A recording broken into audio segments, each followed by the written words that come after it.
73 সূরা মুজাম্মিল, রুকু 2, আয়াত 20, মক্কি।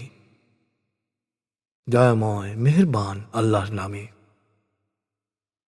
হে বস্ত্রাবৃত, তুমি রাতে প্রার্থনার জন্য দাঁড়াও, রাতের অর্ধেক বা তার চেয়ে কিছু কম বা কিছু বেশি সময় নিয়ে। তুমি সে সময় কোরআন তেলাওয়াত করো শান্তভাবে, সুস্পষ্ট উচ্চারণে, অর্থের প্রতি মনোযোগী হয়ে। আমি তোমার কাছে গুরুত্বপূর্ণ বাণী নাজিল করতে যাচ্ছি। নিঃসন্দেহে ইবাদতের জন্য রাতে ওঠা আত্মসংযমে সহায়তা করে, অন্তরের ধ্বনিকে করে স্পষ্টতর। অবশ্যই দিনে তুমি থাকবে কর্মব্যস্ত, কিন্তু দিন হোক বা রাত, সব সময় তোমার প্রতিপালকের নাম স্মরণ করো এবং একাগ্র চিত্তে তার প্রতি নিবেদিত থাকো।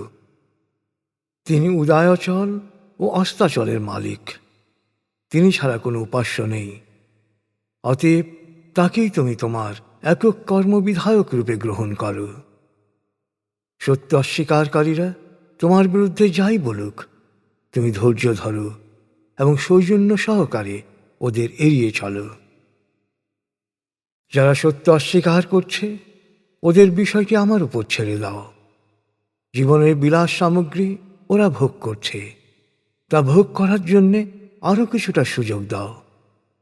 আমার কাছে আছে শৃঙ্খল ও গনগনে আগুন, আছে এমন খাবার যা গলায় আটকে যায়, আছে আরও যন্ত্রণাদায়ক আযাব।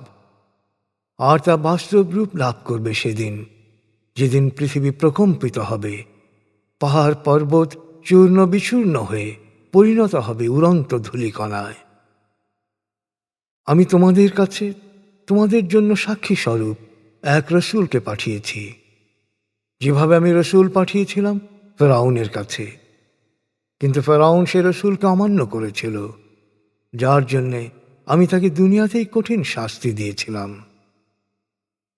অতএব যদি তোমরা সত্যকে অস্বীকার করো, তবে সেদিন কেমন করে রক্ষা পাবে, যেদিন তরুণকে করা হবে বৃদ্ধ, আকাশ হবে বিদীর্ণ। আল্লাহর ঘোষণা বাস্তবায়িত হবে। নিশ্চয়ই এ এক উপদেশ। অতএব যার ইচ্ছা সে তার প্রতিপালকের পথ অবলম্বন করুক। হে নবী, তোমার প্রতিপালক জানেন তুমি কখনো রাতের প্রায় 2/3, কখনো অর্ধেক, কখনো 1/3 জেগে থাকো, আর তোমার সাথীদের একটি দলও জেগে থাকে তোমার সাথে। দিন রাতের পরিমাণ তিনি নির্ধারণ করেন। তিনি জানেন তোমরা অনেকেই এর সঠিক হিসাব রাখতে পারবে না, তাই তিনি তোমাদের প্রতি অনুগ্রহ করেছেন। তাই কোরআন যতটুকু তেলাওয়াত করা তোমার পক্ষে সহজ, ততটুকু তেলাওয়াত করো। আল্লাহ জানেন যে তোমাদের মধ্যে কেউ কেউ অসুস্থ হয়ে পড়বে, কেউ কেউ আল্লাহর অনুগ্রহ সম্পদ সন্ধানে দেশ বিদেশ ভ্রমণ করবে, আর কেউ কেউ আল্লাহর পথে সংগ্রামে ব্যস্ত থাকবে।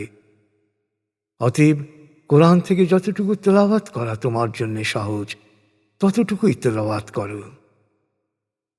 তোমরা নামাজ কায়েম করো, যাকাত আদায় করো, আল্লাহকে উত্তম ঋণ দাও, অর্থাৎ সৃষ্টির কল্যাণে দান করো।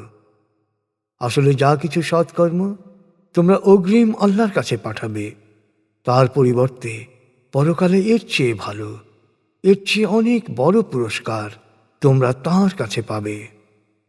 আর সব সময় আল্লাহর কাছে ক্ষমা প্রার্থনা করো। নিশ্চয়ই আল্লাহ অতীব ক্ষমাশীল, পরম দয়ালু।